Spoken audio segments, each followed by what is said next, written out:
Hi everyone, this is Radha. Welcome back to a new another mini vlog. আমরা দুজনে গেছিলাম lens কাটে। ওর একটা সানগ্লাস নেওয়ার ছিল। ও আগে এসে দেখে গেছিলো কয়েকটা, কিন্তু কোনটা ফাইনালি নেবে কনফিউজড ছিল। তো লাঞ্চ সেরে তাড়াহুড়ো করে আমাকে নিয়ে আসে, চলো সঙ্গে, কোনটা ভালো লাগছে বলবে। যদিও ওর পছন্দ বরাবরই ভালো, ও যা পছন্দ করে সবই আমার মনের মতনই হয়, কিন্তু এই ক্ষেত্রে ওকে কোনটা বেশি ভালো লাগছে একটা একটা করে পড়ছে আর দেখছে, আর আমাকেও কনফিউজ করে তুলছে, কারণ ও যেটাই পড়ছে সব কটা ওকে বেশ মানাচ্ছিল। তো আমিও কনফিউজড হয়ে গেছিলাম যে আমি কোনটা ছেড়ে কোনটা বলি। এরপর আমিও কয়েকটা ট্রাই করছিলাম আমার নিজের জন্য, কিন্তু আমার খুব একটা পছন্দ হচ্ছিল না। তো অনেক ঘাটাঘাটি করার পর ফাইনালি ওর দুটো সানগ্লাস পছন্দ হলো। ওর যেহেতু গ্লাস সবই পাওয়ার দেওয়া, তো ওই জন্য আগে ওকে অর্ডার দিতে হবে, তারপর ও হাতে পাবে, সঙ্গে সঙ্গে পাবে না। ওর মানে ওটার জন্য ওকে চোখের টেস্ট চলছিল, তো এখানে বসে গেছে টেস্ট করছে, আর সেই সুযোগে আমিও করে নিলাম, কারণ আমারও চোখের পাওয়ারটা আমার জানা ছিল না যে আমার চোখটা ঠিকঠাক আছে কি না। যাই হোক, আমার চোখ একদমই ঠিক আছে, আমি অযথা ভয় পাচ্ছিলাম। 2 ঘন্টা ধরে ঘাটাঘাটি করার পর ফাইনালি এই দুটো চশমা ওর পছন্দ হয়েছে। একটা ওই রাতের বেলা ড্রাইভ করার সময়, আর একটা এমনি নর্মালি দিনের বেলা পরবে আর কি।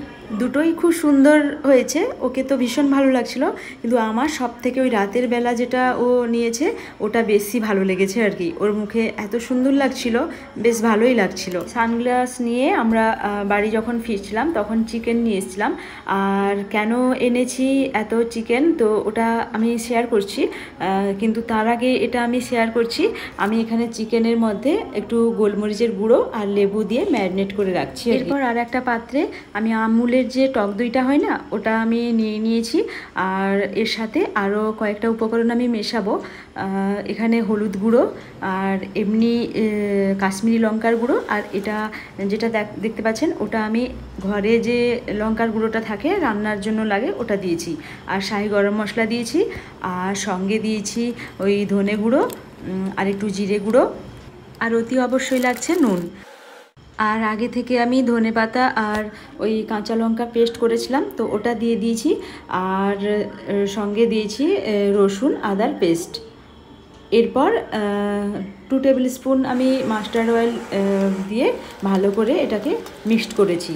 এরপর আমি কি করেছি, এরপর আগে থেকে যে গোলমরিচ আর লেবু দিয়ে ম্যারিনেট করে রেখেছিলাম চিকেনগুলো, ওগুলো দিয়ে খুব ভালো করে ম্যারিনেট করে রেখে দেব। আর আমার এখানে চিকেনটা 1.5 কিলো মতো আছে, তো ম্যারিনেট করা চিকেনগুলো আমি 1 থেকে 1.5 ঘন্টা আমি এরকম ঢাকা দিয়ে রেখে দিয়ে গেছিলাম।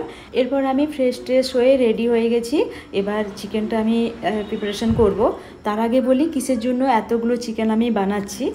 আজকে ইভিনিংয়ে আমাদের বাড়িতে ওর কয়েকজন বন্ধুরা আসবেন, তো দাদারা অনেক দিন থেকেই বলছিলেন যে ওনারা যেটা আমাকে বিয়েতে গিফট করেছেন ওটা দিয়েই যেন আমি কিছু না কিছু একটা ডিশ তৈরি করি। ওনারা চেয়েছিলেন আমার হাতে রান্না খেতে, তো ওই জন্য আজকে এটাই করে খাওয়াবো দাদাদের, কারণ ওনারা এয়ার ফ্রায়ারটাই গিফট করেছিলেন, আর একটা আমাকে স্মার্ট ওয়াচ গিফট করেছিলেন। তো আমরা তো অনেকবার ট্রাই করেছি বাড়িতে, আমরা খেয়েছি, আজকে দাদাদের জন্য স্পেশালি এটা বানাবো আমি। অনেকগুলো চিকেন রয়েছে, তো অনেকটা টাইম লেগে যাবে, আর দাদারাও চলে আসবেন। তো এখন প্রথমটা এটা আমি বসিয়ে দিলাম, তারপরে আবার নেক্সট বসাবো, এরকম করে 2-3 বার বসাতে হবে, কারণ এটা তো অনেকটা বড় জায়গা নয়, ছোট জায়গা, তো অনেকবার করেই করতে হবে। তো প্রথমটা করেছি, তো এটা তার রেজাল্ট।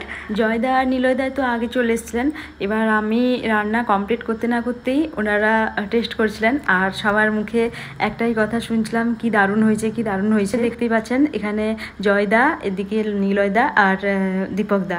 তো আমি প্রথমটা, ওনারা বসবেন কেন, আমি গিয়ে দিয়েছিলাম, তারপর আবার কয়েকটা চিকেন বসিয়েছি, এটা হলে আবার দিয়ে আসবো।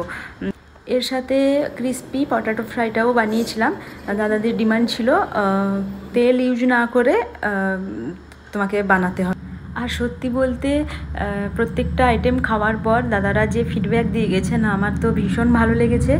আর সত্যি মানে কেউ রান্না করে খাওয়ানোর পরে ভালো হলে সেটা সত্যি শুনতে ভালো লাগে। তো যাই হোক, আজকের মতো ভিডিওটা এই পর্যন্ত। কেমন লাগলো অবশ্যই জানাবেন। ছোট ছোট মিনি ব্লগ আপনাদের সাথে শেয়ার করছি, আপনারা অনেক অনেক ভালোবাসা দিচ্ছেন। এইভাবে পাশে থাকুন আর সাথে থাকুন। দেখা হচ্ছে নেক্সট ব্লগে। টাটা বাই, আজকের মতো গুড নাইট।